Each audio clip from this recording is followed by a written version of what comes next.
Hey listeners, thanks for dropping in. I'm Christy. And I'm Melissa, and this is Buried Motives, where we dig deep into the details of some of the most gruesome Dirtbag murderers.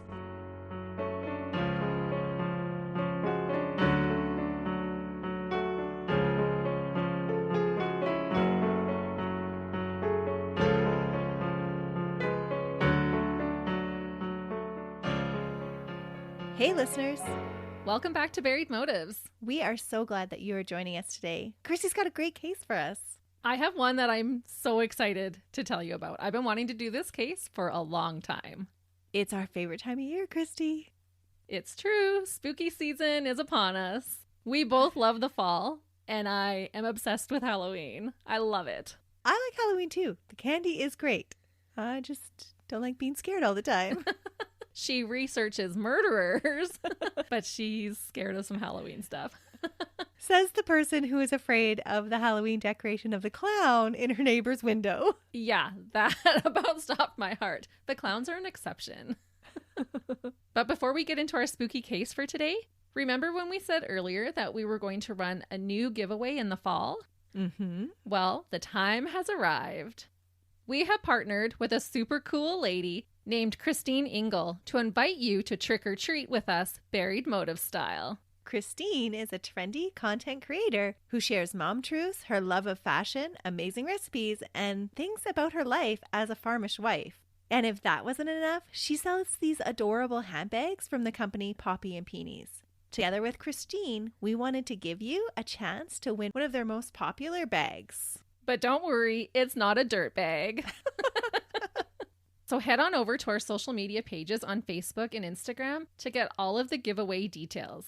And that's not the only thing we're giving away, so be sure to check it out. And check out Kristine at Kristine Engel Lifestyles or Kristine Engel on Instagram. And don't delay because we're going to select a winner on Halloween. But if you don't win, Kristine has provided our listeners with a special discount code for Poppy and Peonies. Head on over to our social media feeds where we'll hook you up with a discount code for any of the awesome Poppy and Peonies handbags and accessories. They have some super cute stuff. You won't want to miss it. Yes. So now that we've talked about our fall giveaway and we're kind of getting into our spooky season, as we've mentioned, Halloween is one of my favorite times of the year. Last Halloween, I covered the case of William Michael Dennis, which occurred on actual Halloween day. And believe it or not, I still think about this case from time to time. It was super creepy. Yeah, some cases have a lasting impact more than others, and for whatever reason, that one really has stuck with me. This year, I decided to go a slightly different way. But first, I have to ask, what is something that people like to do on Halloween after they put their kids to bed and all the trick-or-treaters have gone home? Eat all their kids' candy? Yup. I put first, we rate our kids' candy, and then we settle in to watch a scary movie of some sort. Christy does anyway. I always do. You know what? It's been a while since I've made you watch a scary movie with me. It has been. I think it was like last Halloween. We might have to do a redo. Oh, no. You're due, girl. I'll keep you guys posted. I think Scream was the last one we watched together. Was it? I think so. And that was prior to me covering the case that was inspired by Scream. Yeah. That's been too long. All right. That's it. You just did it to yourself. Before the end of the month, we've got to watch a scary movie together. Oh, man. So today, instead of bringing you a case that has something to do with Halloween, I thought I would bring you a case that inspired multiple famous horror movies that we like to watch on Halloween. Oh. Our deranged dirtbag of the week inspired the characters of Norman Bates in the 1960 classic Psycho, Leatherface in the horrifying movie The Texas Chainsaw Massacre, and Buffalo Bill in the super creepy flick The Silence of the Lambs. No.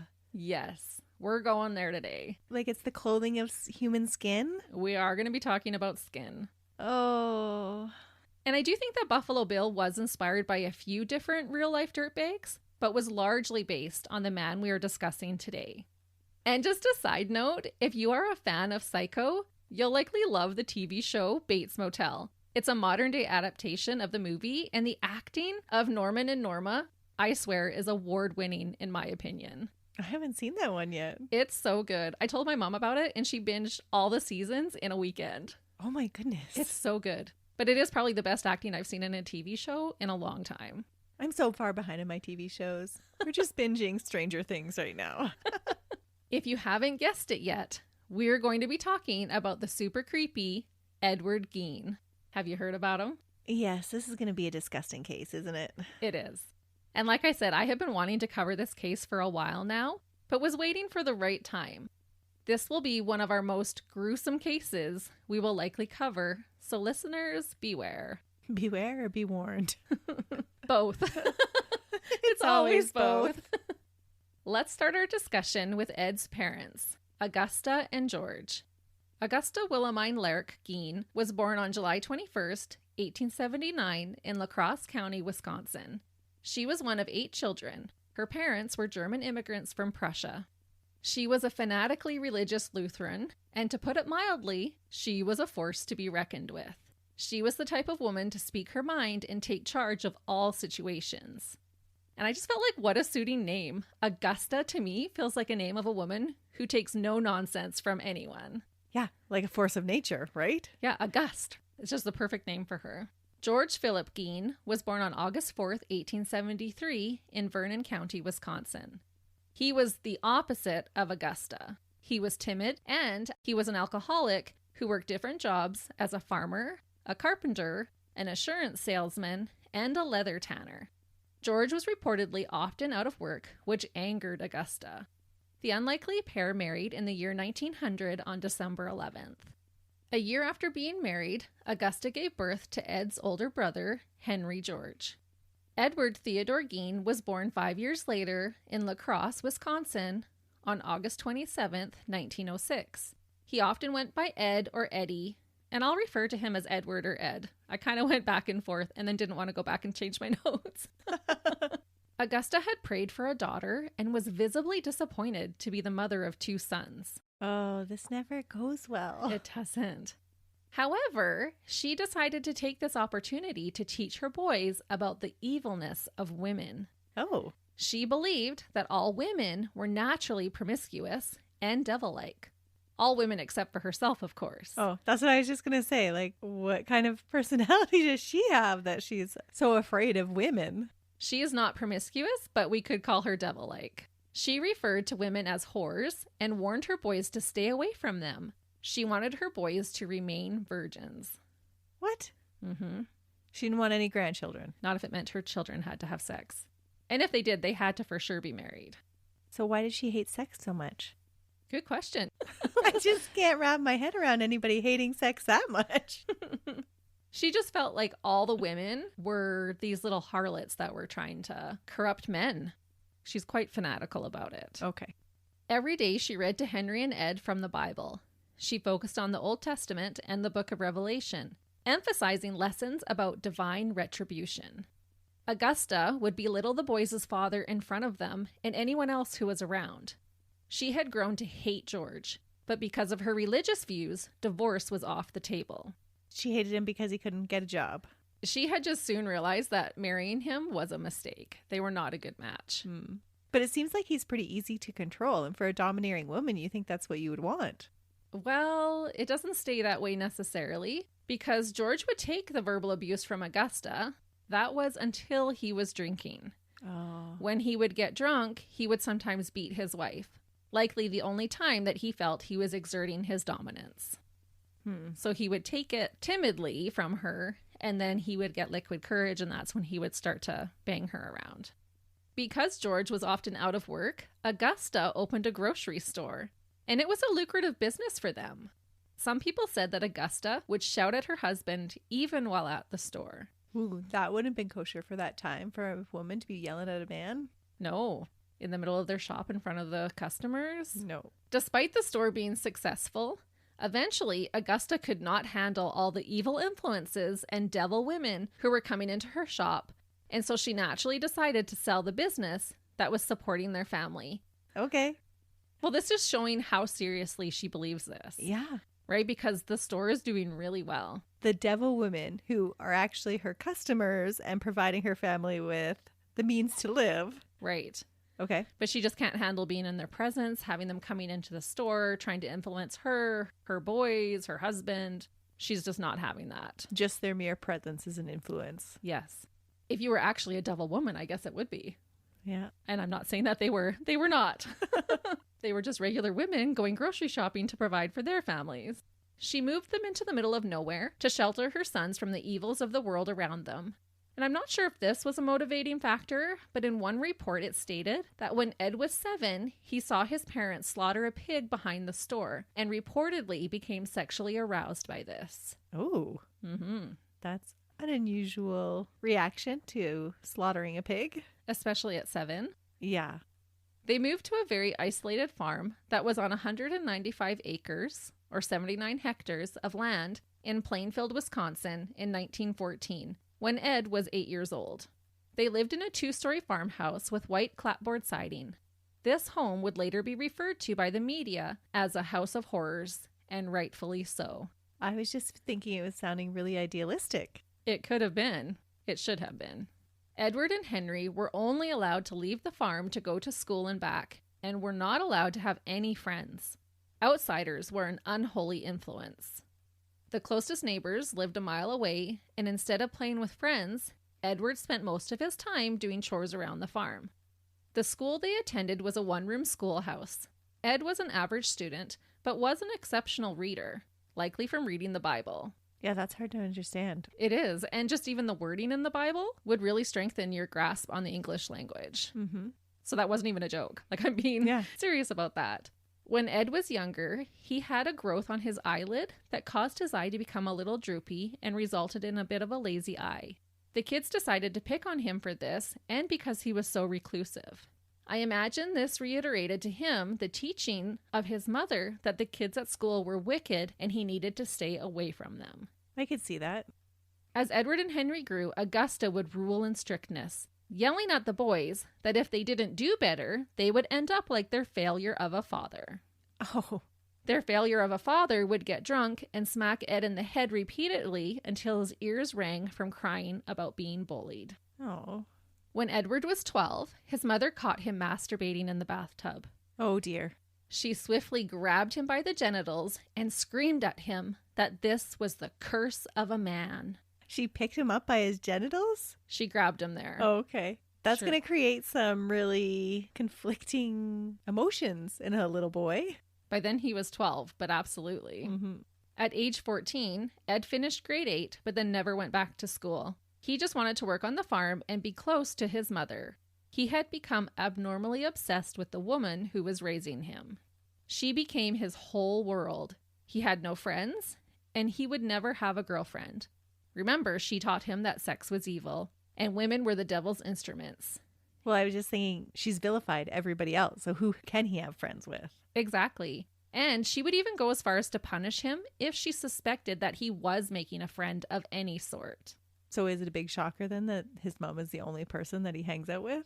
And that's what she wanted. Mm-hmm. Because it seems like almost everybody is doing the devil's work in her eyes, except for her. Everybody else is a villain. Yeah. In 1937, George, Edward's father, became physically unable to work and would drink the family's earnings away.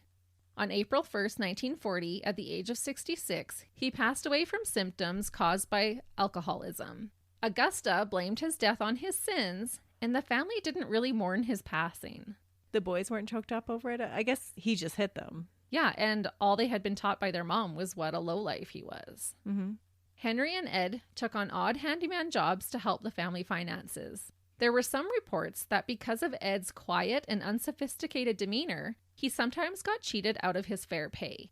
However, this wasn't the only source of income he found. Strangely enough, Edward became a popular babysitter for other town folk. Oh, no way. He said that kids were easier to relate to than adults.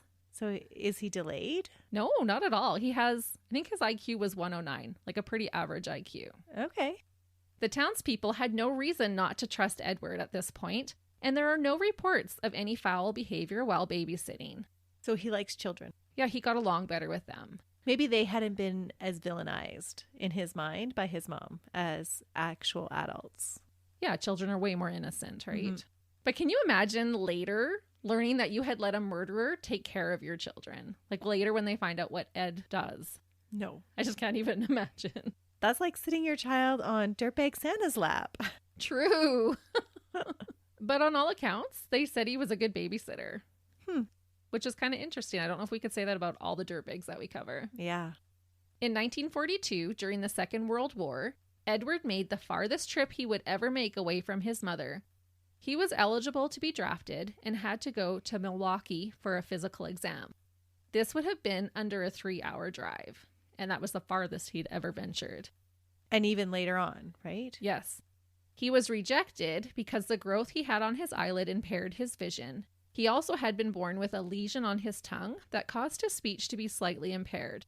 Once rejected, he quickly returned home to his beloved mother. And I'm sure she was relieved. Absolutely. Mm-hmm. She didn't even have to do a protection spell like in your case from last week. Yeah, that's right.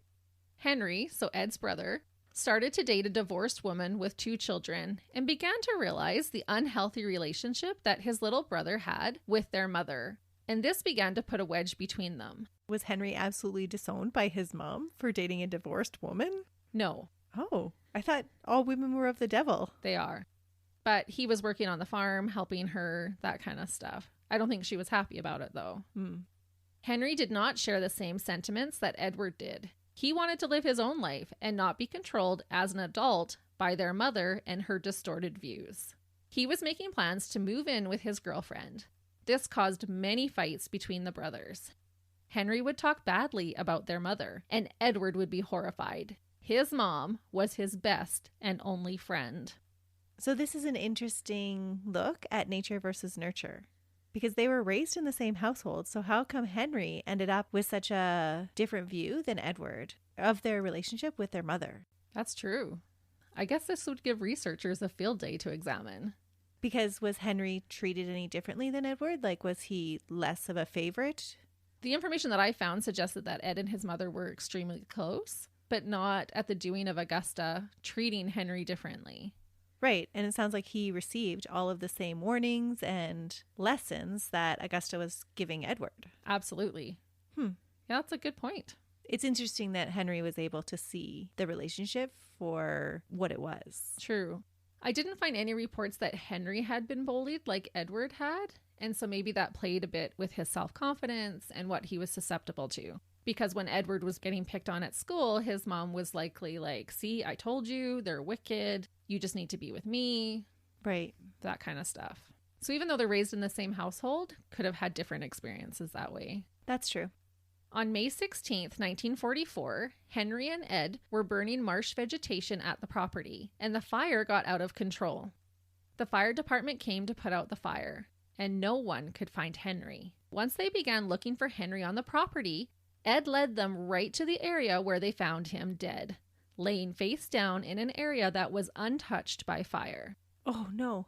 Did he kill his own brother for bad-mouthing his mom? I believe that he did, but it's not official. Let me explain. Oh, it's totally what he did. I think so. It did not appear that Henry had died because of the fire. He didn't have any burn marks. Not even the grass around him was touched by the fire. But he could have gotten caught in the smoke, and you can die from smoke inhalation and not have any marks on the outside of your body. That is true. Some people suspected that he had been laying there for a while. So I'm thinking maybe the fire was a cover-up. The fire was a cover-up. The coroner listed Henry's death as asphyxiation, despite him having bad bruising on his head. Henry was just 43 years old. Police never suspected any sort of foul play. However, looking back, many believe that Ed killed his own brother to defend the honor of his mother. Yeah, I totally believe that. I think it's way too coincidental for it not to be. Mm-hmm. And after his brother died, Edward was happy to have Augusta all to himself. That sounds gross, Christy. You know how when we talk about how serial killers have an unnatural relationship with their mothers often? This is a model case for that. Augusta started to notice that Ed was reading some unbecoming magazines and different books on things like grave robbing, head shrinking, and human anatomy. She reportedly was starting to feel concerned about her son reading this type of material. Where was he getting this material? I don't know. I'm sure it wasn't in Augusta's library. No, I'm sure not. Unfortunately for Ed, Augusta became ill later that same year. She suffered a stroke and became quite sickly. The next year, on December 29th, 1945, at the age of 67, Ed's beloved mother died from complications of a second stroke. And what led up to this stroke is so crazy. Allegedly, according to Edward, him and his mother went to a man's house to purchase straw. This man was named Mr. Smith. While there, they witnessed Mr. Smith beating a dog to death. While he was beating the dog, a woman ran out from inside his house, screaming at him to stop. This woman was not Mrs. Smith. She was not his wife. Augusta called the woman Smith's harlot and was more upset about the woman than she was about the dog. Oh. She had a stroke and died soon after. So not on the property, but she had worked herself up so much. Yeah, that they were saying that this stress brought on that second stroke. She felt really strongly about harlots. She really did. And women in general. Yep. Could you imagine being more upset about a woman running out of your neighbor's house who's not his wife than watching a man beat a dog to death? No, not at all. You don't even know the whole story. Maybe it was his sister. Well, it didn't sound like it. Because he was like in a robe and she was in a robe. But then how do you get to like, you're spending time with your mistress to outside now killing a dog? So either way, he was a dirtbag. Yeah, that's a weird story. Mm-hmm. But it is a story that Edward claimed. And I wouldn't put it past Augusta to get so riled about it. No, that fits her personality. Yeah, because I'm assuming strokes can be brought on by stress. Yeah, you're right. As you can imagine, Edward was devastated without his darling mother. He literally had no one else in the world. He had never had a friend, and now at the age of 39, he didn't have any family either. That would be so lonely. It really would. He had never really had to think for himself. Whatever his mother had told him to do, he took as gospel truth, and as a result, he started to spiral. Ed wanted to preserve his mother's room exactly like it was when she died. He boarded up all the rooms in the house that she used most often, which was pretty much the entire upstairs. The pictures of the rooms afterwards look like museum photos and were considered like a shrine for his mother to Edward.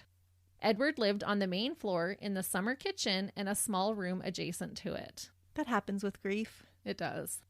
Ed had his mother buried in the Plainfield cemetery, and on her headstone, along with her name and birth and death date, he just had the word mother inscribed on it. Because that's all she was to him. Mm-hmm. I wonder if he recognized that she was a person outside of that role that she had for him. That she would have had to be like a sexual being to produce him. Did he realize that at one time she would have been a child? And I think if they ever did get on the subject of like, well, how did we get here then? She probably would have said that was my duty. You know, like God needed you to come to the earth and that's what I had to do to get you here. Right. Because everything was stemmed from a religious view for her. That was her curse. Yeah. Of a woman. Right? Ed could not cope with the loss of his mother. The rooms that he lived in became disgusting and grotesque. The photos look like what you would see on an episode of Hoarders. His personal hygiene declined as well. People reportedly started to notice how filthy he was and what a foul smell he carried with him. He would do odd jobs around town to try and support himself and received some federal government funding for farming. He also sold about 80 acres of land, allowing him to become more of a hermit. So now he doesn't need to work for money. Right, so now he needs to interact with the public even less.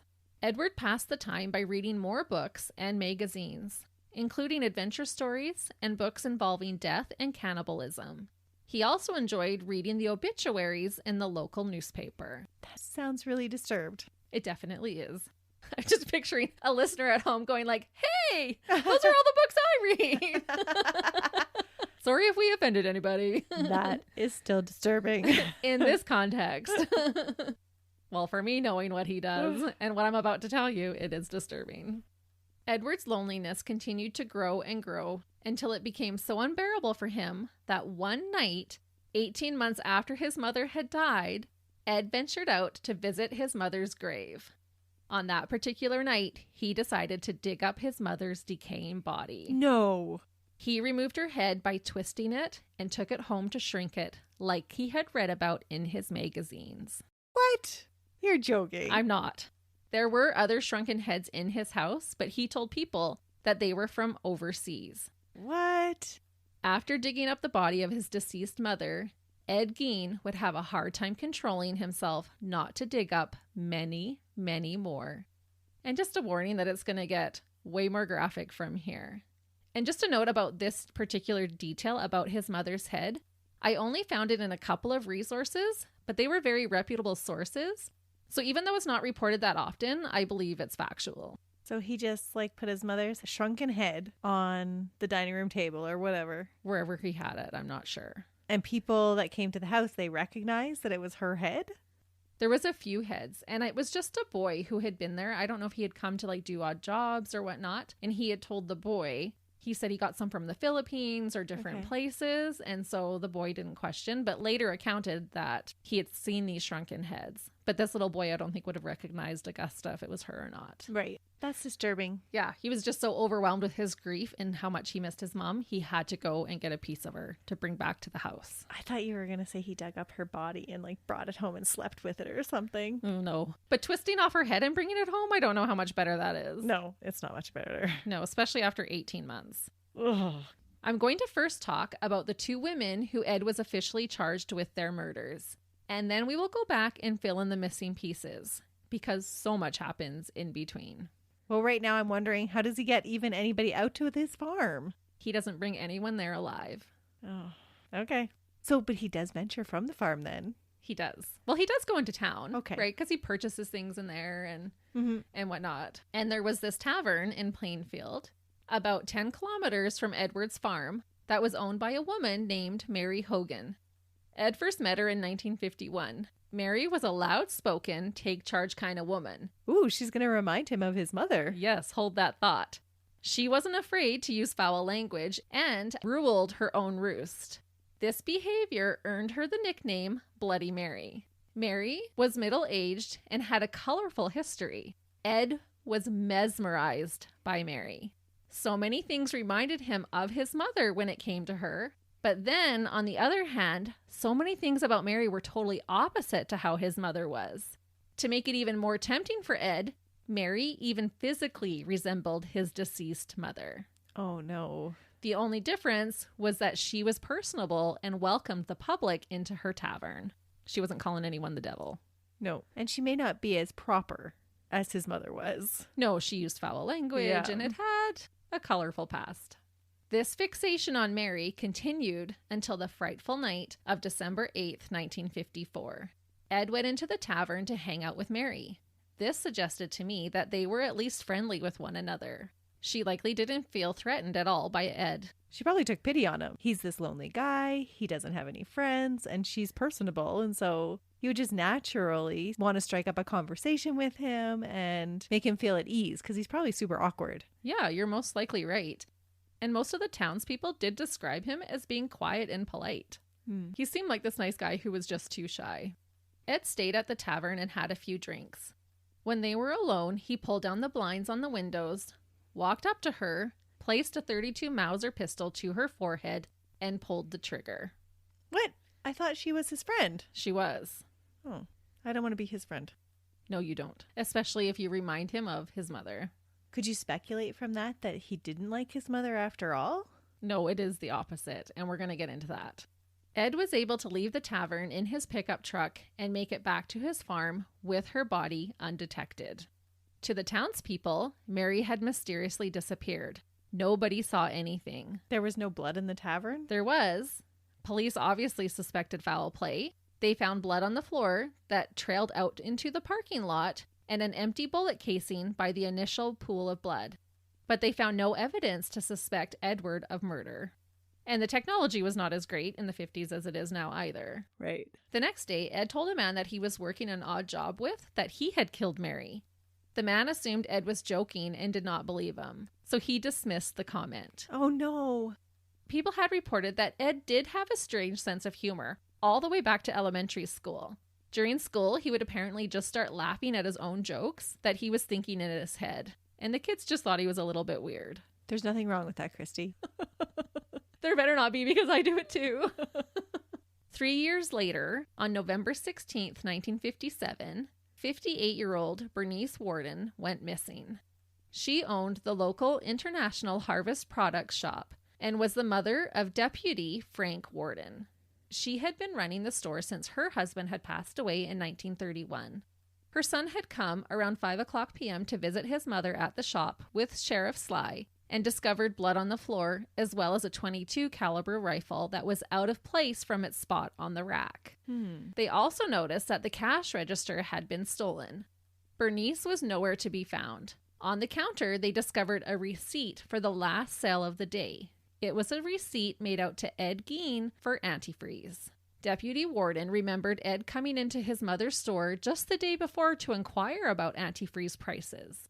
And I wonder if he had intended to snatch Bernice that day, but was stifled when he showed up and realized that Bernice's son was in the shop. Oh, maybe. But obviously he had followed through on his purchase of the antifreeze because she filled out the receipt.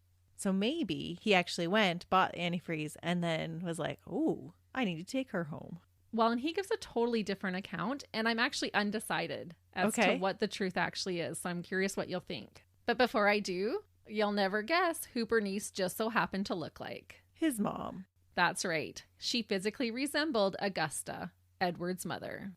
In the book, America's Most Bizarre Murderer, Edward Gein, written by Judge Robert H. Galler, he includes transcript of Ed answering questions regarding Bernice. Ed said he parked outside the store and took inside with him a glass container for antifreeze. He asked Bernice for a gallon, and she filled it up. He paid her for it and then took it out to his vehicle. He said he went back into the store to speak with Bernice about trading his Martin rifle for one that she had in her store. He asked her if he could see a specific rifle, and she replied, quote, "Sure, it's my favorite type of rifle." As they were discussing the rifle, Ed remembered that he had a couple of .22 short shells in his overalls pocket from shooting red squirrels the day before. He took them out to see if they'd work in the new rifle, because they were discussing short shells, long rifle shells, I think. This is not my lingo here. Okay. But he wanted to see if the short shells would fit. They were testing it. Yes. He took them out of his pocket to see if they would work in the new rifle. He said that the shell got stuck, and as he was looking for a release on the gun, he must have accidentally pulled the trigger. He said you had to kind of click where the trigger was, or click on the trigger to release the mechanism. He said he heard a sound like an air rifle makes, and when he looked up, he couldn't see Bernice. She had been standing northwest of him looking out the window. There had been a countertop island between them, and so when he walked around the island, he found her laying face up on the ground. He set down the rifle to check on her. Next, he noticed blood. Ed claimed that blood would often make him feel faint, and then he would black out. He didn't remember what he did after that.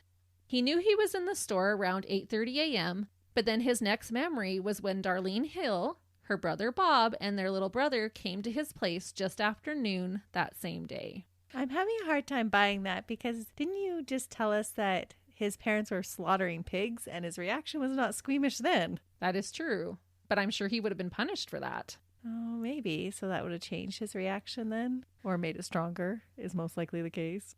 But he kind of goes with this claim of whenever he sees blood, he gets a little woozy feeling and then he blacks out. So that he somehow thinks that this justifies or makes an excuse for what he does next then? No, because he never really tries to excuse his behavior. Okay. And in the transcripts, he is asked about like, well, didn't you ever hunt deer and that kind of stuff? And he says no. And they're like, well, you were shooting red squirrels. And he's like, yeah, but I never went to go look at them after. Like I would just shoot them and then leave them out in the field or wherever because he didn't like to see the blood. Okay. Which is ironic with what we're going to be talking about. So I don't know if he always would black out and kind of go into this altered state or not. Later psychology reports don't say that he has like dual personality or anything like that. Yeah, they do. And we'll get there. Okay. Mm-hmm. So that to me is more of an explanation then. Mm-hmm. Because if he's blacking out, it's an alter personality taking over and then you don't have a memory of what that person did. And I don't know for sure what the truth is, but I can definitely see that that could have been the reality. Okay. Edward and his victim, Bernice, had always been friendly with one another. He even admitted to jokingly asking her to go roller skating with him about a month prior to the incident when a new rink opened in town. So he's actually going for a date now. Yeah, he said it was more just like joking, but you know how all jokes have a little bit of truth in it? Mm-hmm. And they would have been similar to ages at this point in time, too. Ed stood by his claim that shooting her was an accident. He was just wanting to test out the shells in the gun to see if they would work. Part of me believes it. If he does go into this disassociated state, then I could see it being that way. I don't think it was an accident. I think he probably went into a disassociated state and murdered her. And then when he went back, was like, oh, this must have been an accident, because he had no memory of recollection of it. But he did remember the gun going off, walking around the counter and seeing her on the floor. And it was when he saw the blood that he went into that state, according to him. Okay. Or he could have totally just walked in there and killed her. Because he did do that with Mary. He walked in, shot her in the head. But she had time to write out that receipt. So that would tell you that he didn't just walk right in. No, and he'd even taken the antifreeze out to his car. He put it on the floor of the back seat, and then he went back in and like, oh, wait, I wanted to talk to her about trading in my rifle. Yeah. Or once he had that gun in his hand, he couldn't resist. Who knows? And I'm not trying to defend like anything that he does. No, we're just trying to understand the sequence of events. Right. The next day, on November 17th, Sheriff Sly and Deputy Warden decided that they needed to at least go and visit Ed to see if he knew anything. Since his was the last receipt, they assumed that he may have been the last person to see Bernice. What they discovered truly is what horror movies are made of. It's mind-boggling to think that they actually discovered the things I'm going to tell you about. I've decided that I'm not going to censor it, so be prepared. So he goes and finds his own mother? Yeah, he's there with the team. He's not the one to actually find her, but he's there. Oh, that is horrific. When they arrived at the Gein farm, Ed was not home, but they decided to still take a look around. There was a shed that was attached to the summer kitchen. Police entered this shed and discovered a woman's body strung up upside down like a deer. Ironically, he had killed her on the first official day of deer hunting season that year in Wisconsin. That's eerie. Mm-hmm. And I'm mentioning that because that's how he said he remembers the date. It was the first day of hunting season. She was strapped by her ankles. Her head had been removed, and she had been cut from her genitals to her sternum. She had also been disemboweled. They were not expecting to find this horrific sight in Ed's shed. This body would sadly turn out to be Bernice Warden.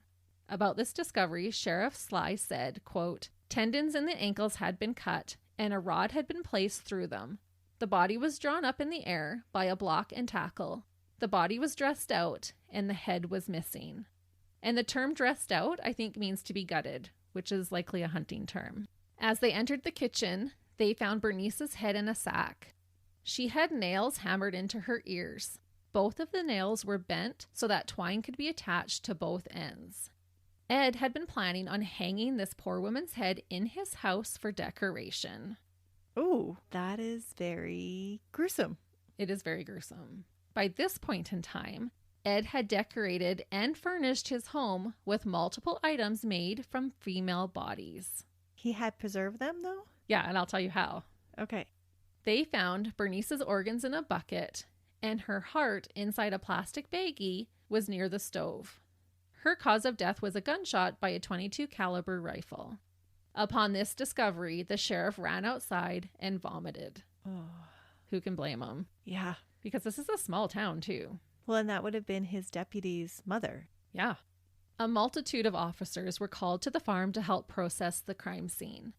The property allegedly had no electricity, smelled atrocious, and was just piles of filth mixed with body parts. The smell would have been awful. Terrible. And remember I told you that people were making comments about how he just had this gross smell on him? Oh, it would just cling to him. Oh, that's gross. That's what I'm thinking that smell was. Oh. The task of sorting through the house would take well over a week to complete. I'll go through a list of some of the things they discovered at Ed Gein's home. Ed had a 4-post bed. On each of those posts, there was a human skull. He had also taken cleaned off skulls, cut the tops off of them, and was using them as soup bowls. What? Mm-hmm. And additionally, he crafted utensils out of various bones.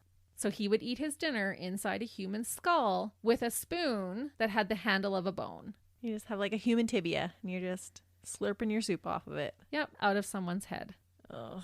5 heads were found wrapped in plastic bags. Ed used human skin to upholster the seats of his chairs. So you know those older style wooden chairs that have a square-shaped hole where you sit and usually had some type of wicker weave on them? Mm-hmm.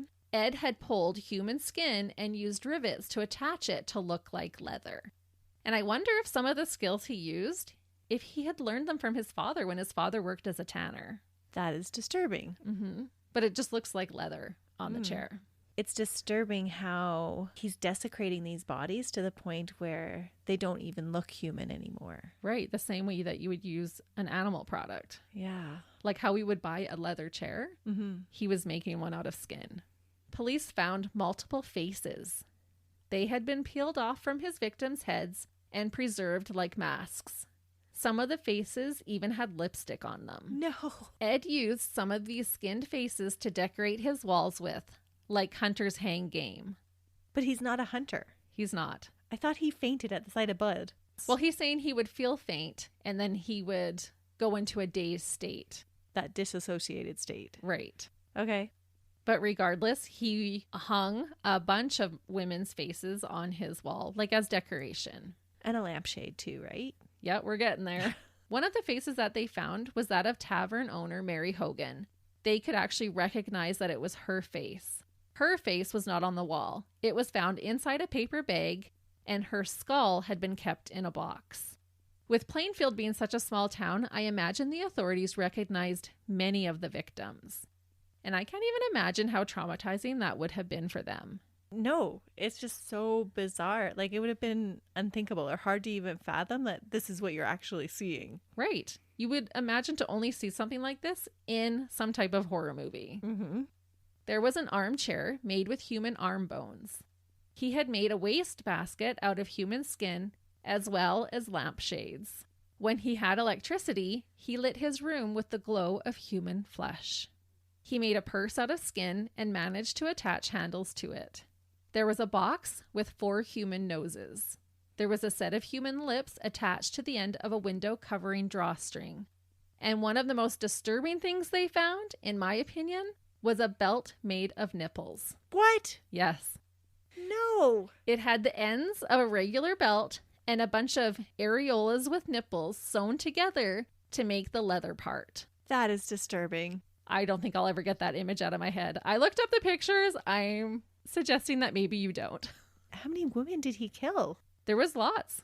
Enough to make a man-sized belt. And then he would wear it. Mm-hmm.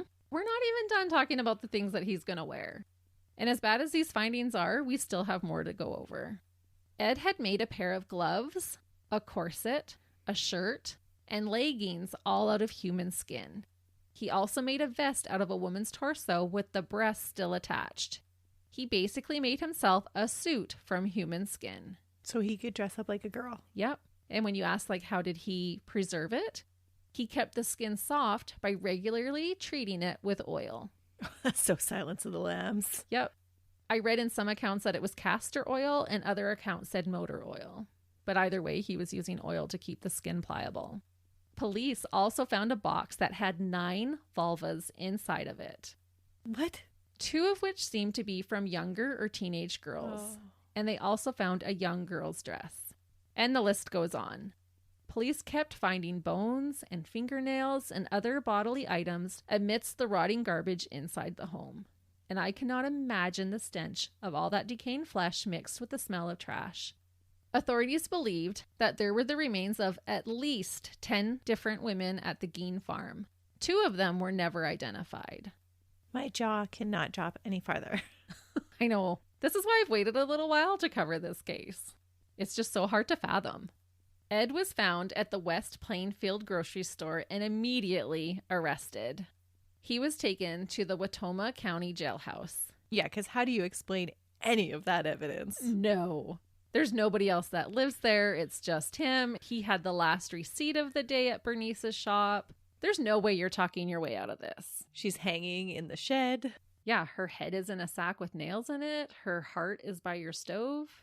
I just can't even imagine still. Like, even though I've seen pictures and I've gone through this so much, I just can't even imagine them walking in and finding and discovering all these items. And him to have the audacity and the confidence that nobody is going to show up at his house, that he's just freely displaying it. Yeah.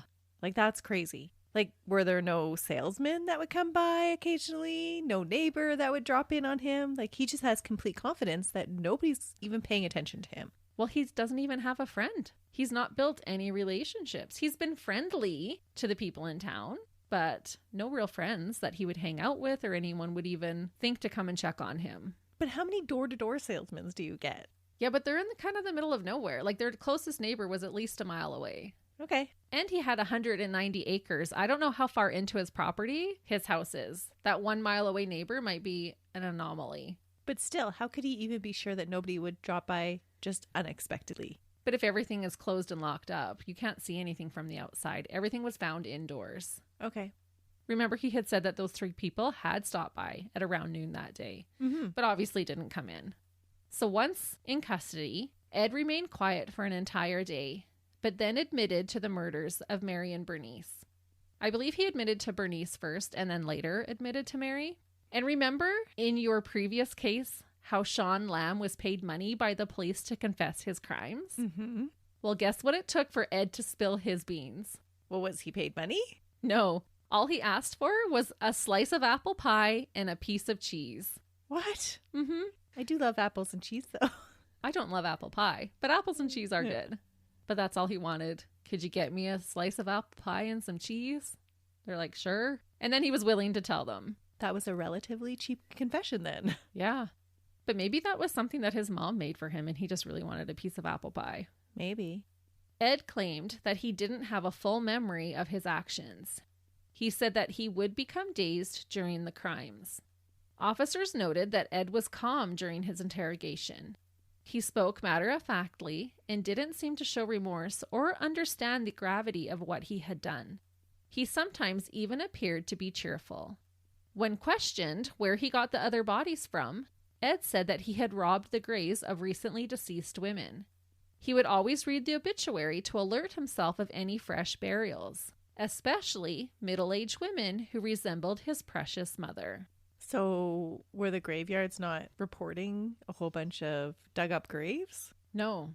Because this isn't where he's getting the women? That's just a story? No, he does actually get them from the grave. I don't know why they weren't being reported. You would think that there would be at least some security. Or people would notice that graves were repetitively being dug up. He must have been pretty good at hiding his tracks because nobody had any suspicions. That's going to take a long time to dig up a grave. Yep. And he would fill it back up. So he wouldn't just leave it dug up. But I guess if he's going after freshly dug graves, then you wouldn't even be able to tell the difference between him disturbing it and what was actually there in the first place. Yeah, that's true. At first, he would just rob a grave that he knew belonged to a deceased middle-aged woman. But he found that the flesh was dried out and hard to work with if they had been buried for a while. So then he switched to only digging up fresh graves. Because Plainfield was such a small town, there is a good chance that he knew most, if not all, of the women whose bodies he had snatched. He said that between 1947 and 1952, he visited local graveyards close to 40 times. He claimed that he was in a dazed-like state when he was doing so, but he insisted that he only robbed the graves about 10 of those times. The other 30 times, he left the graveyard untouched. If he was in a dazed state, then how did he know that? I guess by the number of bodies that he would later discover he had in his home. Okay. Ed also said that he had a friend named Gus who helped him dig up and transport the corpses to his home. When his friend moved to a facility for seniors, Ed began killing women instead. It was easier than digging them up all alone. Which again, this statement is kind of contradicting his, I didn't know what I was doing claim. But I'm going to bring somebody along to help me out to do something that I don't know what I'm doing. Right. And so that doesn't make a lot of sense. No, he kind of contradicts himself, doesn't he? Yeah. Baloney. There you go. Okay, we're calling it. Baloney, Ed. No matter how much we say it's always both, you can't have it both ways, Ed. Not in this circumstance. Naturally, police wanted to verify if this was true or not. If it wasn't, that would mean that Ed had likely killed each of the women whose remains were at his property. One of the graves that Ed told police to inspect was that of Mrs. Adams. Her grave was, in fact, empty. In one of the other graves, they found a casket with no body, but what they did find was an old crowbar inside of it. Apparently, Ed had used it to open the coffin, but then forgot it inside. They also found a set of dentures and a wedding ring in the disturbed ground around one of the graves that would have originally been inside the casket.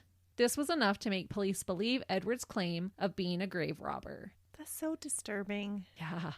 I mean, I guess it's good he didn't murder those women, but it's still, like you said, very disturbing. Mm-hmm. On November 22nd, 1957, Edward Gein was first charged with robbery for the cash register that he took from Bernice's shop. They held back on the murder charges until he could be examined to determine his sanity. The psychologist and psychiatrist who interviewed Ed concluded that he was schizophrenic and a sexual psychopath. Some experts believe that he may have been diagnosed differently if he were to be diagnosed today with our medical advancements. One thing I think even medical professionals today would agree on is when Dr. E.F. Schubert stated that Ed had an, quote, abnormally magnified attachment to his mother. Oh, for sure. No one's arguing that. It was said that Ed's condition was in large part due to his relationship with his mother. It is believed that the woman who he killed and whose bodies he stole represented substitutes for his mother. Because he was trying to bring her back to life to him? Right. So when you asked earlier, was it because he actually hated his mother? No, it was because he was so obsessed with his mother. This was a substitute, a physical substitute to having her around him. So he's like creating Frankenstein's monster. Well, he's decorating his house with them just to have them around. He had natural sexual attractions towards women, but had also adopted unnatural viewpoints regarding women from his mother's teachings. So was he sexually attracted to his mother then? I don't believe so. Okay. He naturally was attracted to women, but his mother had taught him how evil and dirty and bad that was. So he had this conflict going on. And because of this, Ed developed an extreme love-hate relationship feeling towards women. This inner conflict would eventually lead him into a full-blown psychosis. This psychosis would cause Ed to desire to know what it felt like to be a woman. He would wear the suit made from female skin, including the vest with the breast attached to it. He would also place dried female genitalia over top of his own to see what it would look like and feel like. What? He would put on women's underwear and dance around the farm in the moonlight, wearing the skin suit that almost covered him from head to toe. Oh, that is so creepy. So when they're saying he's in full-blown psychosis and doing this type of thing, I don't think I argue that. Or when you say this is just like a horror movie? Yeah. It's super disturbing. And we'll talk about this in a little bit too, but he was very motivated by the moon. Like he would like to dance outside in the moonlight. That is interesting because that's often a pagan kind of practice. But with his mother being so religious, that doesn't sound like something that she would have taught him. No. But if he was doing all of that research on shrunken heads and all of that, that probably came out in his reading. That could be. I never really made that connection, but you could be right. Because when he would put on this suit and go dance around outside, it was in the moonlight. Despite him being curious and fascinated with the forbidden female body, Ed protested that he never had sex with any of the women's bodies. He said they smelled too bad. He claimed that aside from masturbation, he stayed a virgin his entire life. Okay. Did he fondle the bodies and that kind of stuff? Probably, but I think almost more out of a forbidden fascination. I just have a hard time believing that necrophilia didn't enter into it because he does all of these other super odd behaviors. And he could have. And they did classify him as a sexual psychopath. But was that because he was mutilating women's bodies? Yeah. It's interesting either way. It is. Like I said, this case is a field day for researchers. The other thing that Ed denied was cannibalism. And there was no way to prove if this was true or not. But they didn't find a freezer full of human meat. Right. I definitely don't get that vibe from him. No. On December 17th, the judge received a recommendation by those who had interviewed and assessed Ed that he was found legally insane and should be permanently committed to the hospital. The judge followed this recommendation on January 6, 1958. He was committed to the Wisconsin Central State Hospital for the criminally insane. Ed would prove to be a model prisoner. He never had one infraction on his prison record. That's not surprising. He was already used to following such strict rules with his mother. Exactly. And he seemed to be happy. He kept to himself but did get along with others. He participated in his meetings with the psychiatrists. He read a lot. He did things like stone polishing and rug making. The only bizarre behaviors reported was that he would sometimes become transfixed on the female staff and would just sit and stare at them. It was said that Ed remained fascinated with the power that women had over men. His mother had taught him that women were strong and men were weak. I guess when they weren't being devil-serving harlots. Yeah, I guess, hey? The other bizarre behavior was said that he often experienced moments of delusion during a full moon. Oh, there is something to be said about that. Yeah, go into labor and delivery on a full moon. So he was very affected by the moon. After 10 years of treatment, Ed was deemed competent to stand trial and was finally charged with the murders of Mary and Bernice.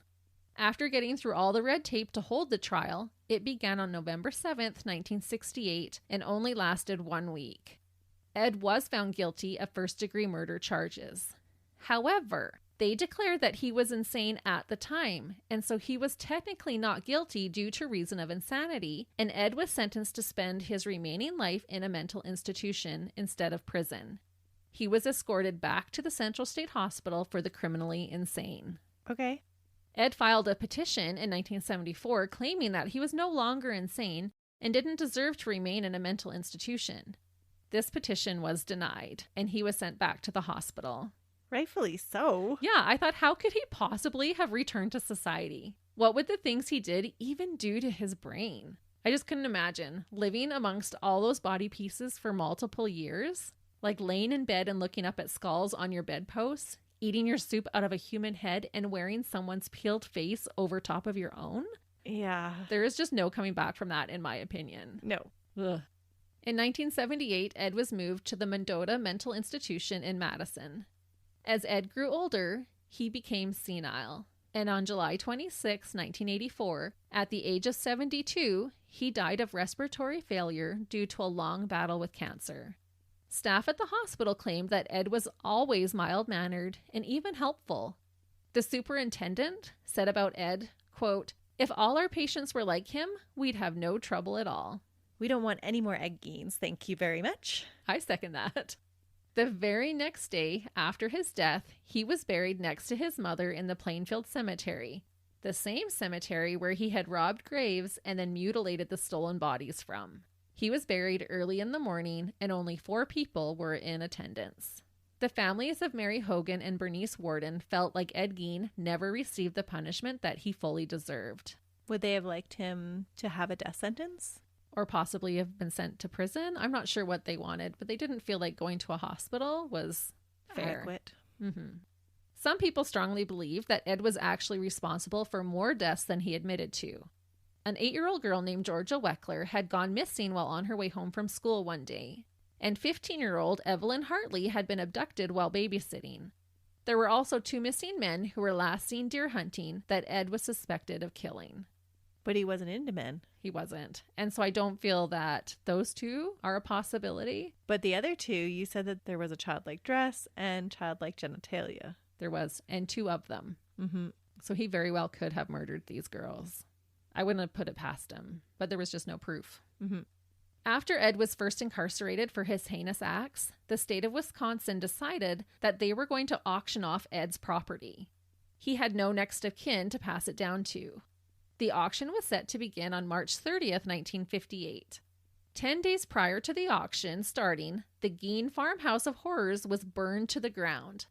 The fire was an act of arson, but no one was ever charged. Was it the deputy? Oh, maybe. It was said that the townspeople were shocked when they learned what had happened at the Gein property. Most locals prior to this had only good things to say about Ed, despite him being a little peculiar. However, it is believed that the people of Plainfield feared that if the house had remained standing, it would have likely turned into a tourist attraction, which they really did not want. So no one was upset when it burned to the ground. Even Ed, when he found out, he said, quote, "Just as well. As far as I could tell, nothing was ever built over top of this space." Who would want to build something over top of that? Yeah, that'd be creepy. Some of the documents that I read as well had said that people were already starting to kind of flock to the area. And so the town people were like, no, we don't want this as our thing. And so burned the house to the ground, and everyone was like, good riddance. And I would think that would be especially true of the victims' families. Yes. Right? Like, we don't want people making a sideshow of them. Right. Ed's vehicle that he used to transport bodies in was sold at a public auction for $760 to a carnival sideshow operator who charged 25-cent admissions for people to see it. Today, that would be just under $8,000 for the car. There were also a few other items of his that were salvaged and sold off. So some people out there own some Ed Gein items. As we see with many notorious killers, everyone seemed to want a piece of Ed. Once Ed died, people began visiting his grave and breaking little pieces off of his headstone and taking it home with them. It was one of those larger stand-up block types. And sometime around the year 1999 or the year 2000, someone went as far as to steal the entire stone. What? And I thought, who the heck would want this in their house? Yeah, that's what I'm thinking. Who would want a piece of that? Yeah, not me. That's got some bad juju on it. I was just going to say, you keep that juju to yourself. Reportedly, the headstone was found in Seattle a year later and is now in a museum in Wisconsin. As a result, the grave of Ed Gein has now been left unmarked. Who's going looking for it? Well, I guess a whole bunch of people did. Yeah. Although not a lot of people were able to get their hands on physical memorabilia of Ed's, his crimes became the inspiration for so many pop culture media items. I already mentioned 3 extremely popular horror films where a character was based off of Ed, but many more movies were based off or made about Ed himself. Many songs were written about this creepy dirtbag, lots of books have been written about his crimes, art has been created, TV shows like American Horror Story have drawn inspiration from Ed, and there was even a musical made about him. What? Yeah. When his crimes first were being reported, a subculture of dark humor was created. And these one-liner jokes were referred to as Geiners. No way. Yes. Although he didn't commit his crimes for notoriety, he did become one of the most marveled at killers in history. And that is the case of a man who had such extreme mommy issues that he murdered, grave robbed, decorated his home with body parts, and wore a suit of skin just to feel like a woman. The terrifying dirtbag, Edward Gein. He is one messed up fellow. Yeah. Instead of a movie called Psycho, they should have called it Sicko. Yeah. Silence of the Lambs always freaked me out. Have you seen the other two? I was wondering that as I was writing it. I'm like, I know she's seen Silence of the Lambs. I'm pretty certain you haven't seen Psycho, but have you seen Texas Chainsaw Massacre? No, those ones are too... I can watch the suspense ones. I can't do... Gory. The gory. Texas Chainsaw Massacre, definitely gory. Psycho was made in the 60s, so it's not Okay. the gory that we're used to today. I can see why it was terrifying in its time, though. Yeah. But I'm sure our listeners have a favorite horror movie that they like to watch around Halloween time that probably is inspired too by another true life story. Well, I bet there's so many of them that are inspired by actual events that we have no idea about. Mm-hmm. And I can totally see how he inspired so many horrifying movies. Oh, absolutely. So listeners, let us know what scary movies you choose to watch this Halloween. Maybe you'll choose one of these 3 and you can think of Edward Gein. And we'll see if Christy can talk me into watching one with her. I think I have a pretty good chance. But we'll be back next week with another case by Melissa. Until then, See ya! bye.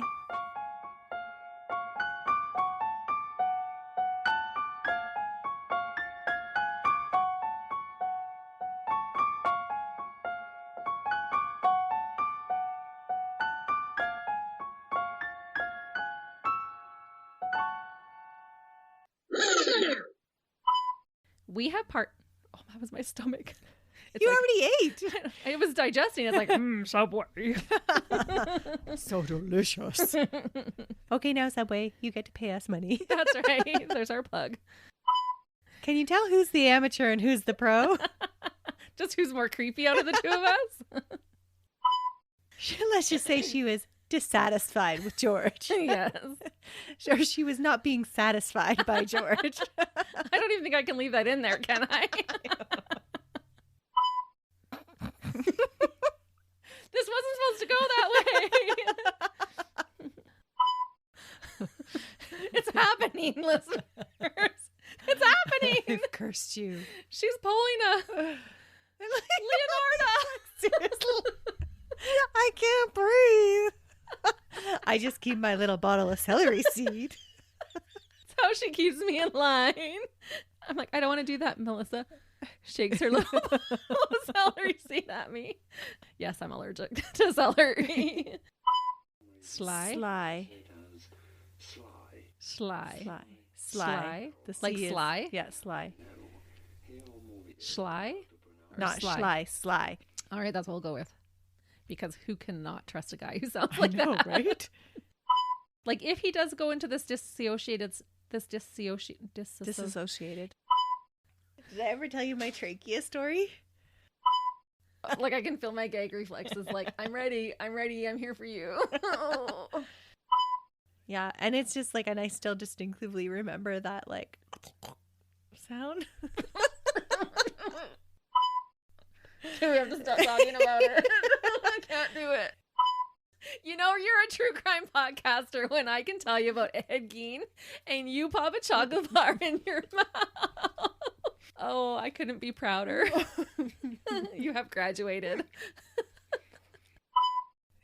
Don't you find it interesting though that we totally digress on things? Like it gets so super heavy that we can't even stand it, that we're like, okay, we're gonna talk about something else. It's true. Maybe that's why we just went on this long tangent. Our brains needed a break. It's called coping mechanisms, people. Yep. It's our brain's way of protecting ourselves.